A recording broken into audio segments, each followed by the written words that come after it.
Hello, my dear students. Hope you all are doing well. I welcome you all for your English online class.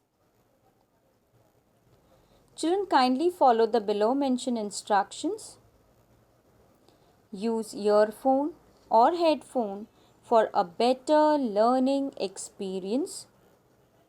Keep a notebook and a pen handy to make notes. Read the text on the screen. Sit at a quiet place. You may pause the video till you get ready to resume or when you have to make a note of important points. My dear students, topic for today is appreciation of a poem. What is appreciation or analysis of a poem? Critical appreciation of a poem is defined as the critical reading of the poem, preparing a brief summary, deriving its objective or messages, and exploring the purpose behind the poem. How to write the analysis of the poem? Analysis is a careful and detailed examination of something in order to understand it better. An analysis of a poem means examining the poem's form, content, structure, language, etc. with the aim of improving one's understanding and appreciation of the poem. As a poem expresses complex feelings in a language very different from that of ordinary prose, you must read and reread the poem to understand it thoroughly. The appreciation of the poem is to be written in a paragraph form, and below mentioned are the points to be remembered while writing the analysis of a poem. So children, here mention is the marking scheme which you should keep in mind and write the appreciation of the poem. So the title of the poem carries half a mark. The name of the poet carries half a mark. Rhyme scheme carries 1 mark, followed by figure of speech which carries 1 mark. Last but not the least is theme or the central idea of the poem, and you need to write at least 2 to 3 lines and it carries 2 marks. The title of the poem. So children, while writing the appreciation of the poem, first you should mention the title of the poem. After mentioning the title, you should mention the name of the poet. Rhyme and rhythm. Here, you must mention the rhyme scheme. Rhyme is the repetition of similar sounds in 2 or more words. In poetry, their words are usually at the end of a line and help create a certain rhythm. Rhythm gives a poem its sound. A rhyme scheme is the pattern of endings of a line or lines of a poem or song. The rhyme scheme is obtained by giving a letter to the last word of each line. For example, if the last word of the first line rhymes with the last word of the second line, both are given the same letter, say letter A. Any other last word rhyming with these 2 words will also be given the same letter.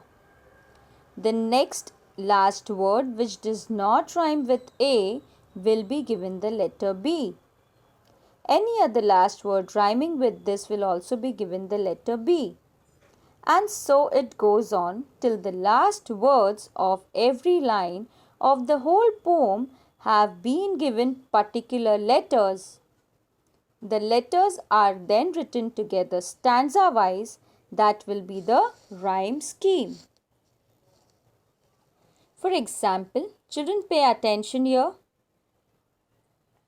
Out of the night that covers me, black as the pit from pole to pole, I thank whatever gods may be for my unconquerable soul. So children, the letter in the first line me is not rhyming with the letter pole. So first we will mark me as letter A, and as me is not rhyming with pole, we will mark it as letter B. But now in the third line the B is rhyming with M-E, me. So we will write there as letter A. Last line soul is rhyming with the second line word pole. So we will mark it as B. So children, here the rhyme scheme of the stanza becomes AB, AB. Clear? So if there are no rhyming words, the poem is written in which form? It is written in free verse form.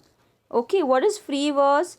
Free verse is a type of poetry that does not contain patterns of rhyme or meter. You understand, children? Very good.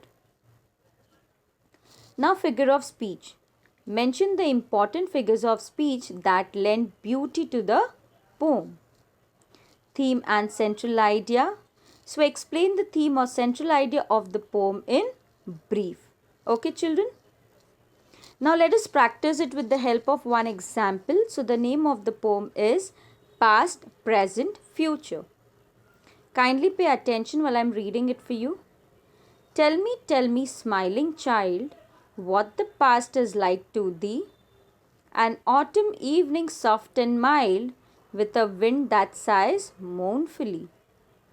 Tell me what is the present hour, a green and flowery spray, where a young bird sits gathering its power to mount and fly away. And what is the future, happy one, a sea beneath a cloudless sun, a mighty, glorious, dazzling sea stretching into infinity. And the name of the poet is Emily Bront. So, how will we write the appreciation of the poem, children? First, we will write the poem Past, Present, Future is written by the poet Emily Bront. So, here we scored 1 mark. Okay. The rhyme scheme of the poem is A, B, A, C, D, E, D, E, F, F, G, G. So, here again we scored 1 mark. So, I will give you example. Please pay attention. The word child, write there as letter A. Written in your textbook? Very good. Now, the child is not rhyming with thee.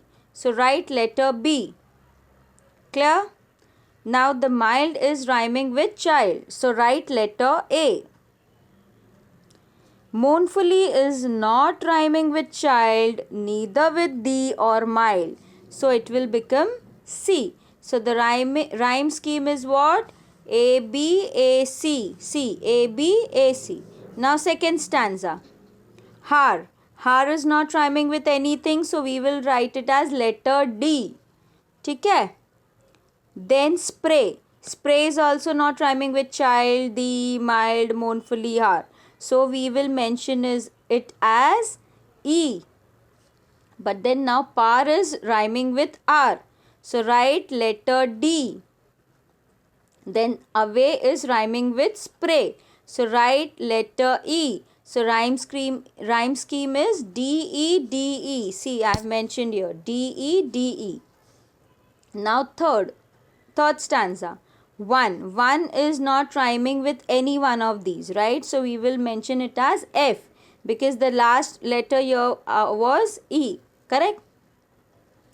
Fir sun is rhyming with 1. Again, write letter F. Now, C is not rhyming with anything, right? So, mention G. C is rhyming with infinity. So, write G. So, it becomes F, F, G, G. Okay, so this is how you need to identify the rhyme scheme, children. So, here you score again 1 mark. So, total out of 5 marks, you scored 2 marks already. Now, the main figure of speech mentioned in this poem is metaphor and repetition.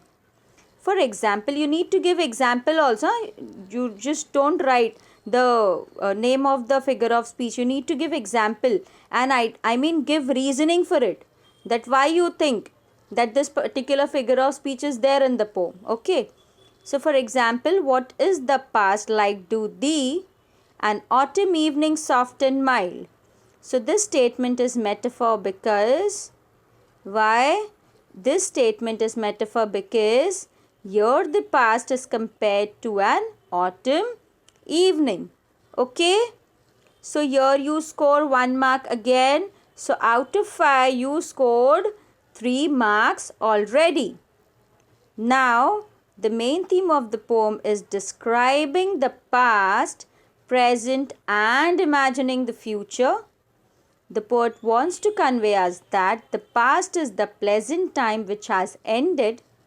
The present is the time full of life in which you gather strength, and the future is an exciting, thrilling time which has no end. See, in hardly 3-4 lines I have mentioned. So here I am scoring 2 marks. So it's very easy to score 5 marks out of 5. Okay, children? So here is the home assignment. I have given you one poem. Kindly pay attention while I am reading it for you. From a railway carriage. Faster than fairies, faster than witches, bridges and houses, hedges and ditches. And charging along like troops in a battle, all through the meadows, the horses and cattle, all of the sides of the hill and the plain, fly as thick as driving rain, and ever again in the wink of an eye, painted stations whistle by. Here is a child who clambers and scrambles, all by himself and gathering brambles. Here is a tramp who stands and gazes, and there is the green for stringing the daisies. And the name of the poet is anonymous. During the explanation, I have given you the name of the poet. So here I am not mentioning it, children. I have already taught you this poem, right? So use your brain and write appreciation of the poem. Okay? Is that really? No. So here comes the next stanza. Here is a cart run away in the road, lumping along with man and load. And here is a mill, and there is a river, each a glimpse and gone forever.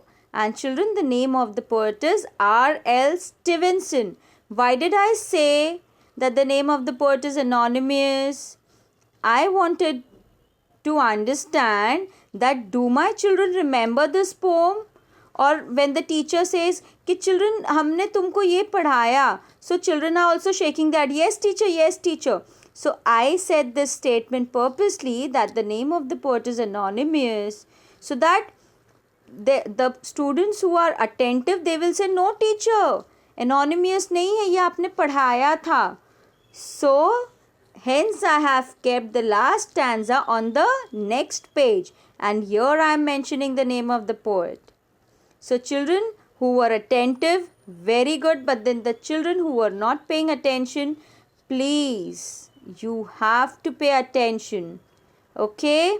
So this is your home assignment. You need to write the appreciation of this poem. Now, the main objective of our lecture is to speak English fluently. So for that we have adopted 2 activities. One is spoon feeding. That is, teacher gives words, teacher gives meaning. You just need to frame sentences in your own words. Second is quite challenging. But then believe you me children, once you do that sincerely, you are no way far in speaking good English. So let's discuss. I've given you 3 words. Analysis, which means investigation or inspection. Critical means expressing adverse or disapproving comments or judgments. Deriving means obtain something from. So you need to frame words. You need to frame sentences for the words analysis, critical and deriving. And plus you need to collect 3 different words, 3 difficult words, search meaning for it, and then frame sentences. Clear? So in total you need to frame 6 sentences. Okay children? So in our next lecture I will teach you grammar, and in grammar I'll teach you transitive and intransitive verb. Okay? So children, we are done with the lecture. Stay healthy, stay safe. God bless you all. Take care. Bye-bye.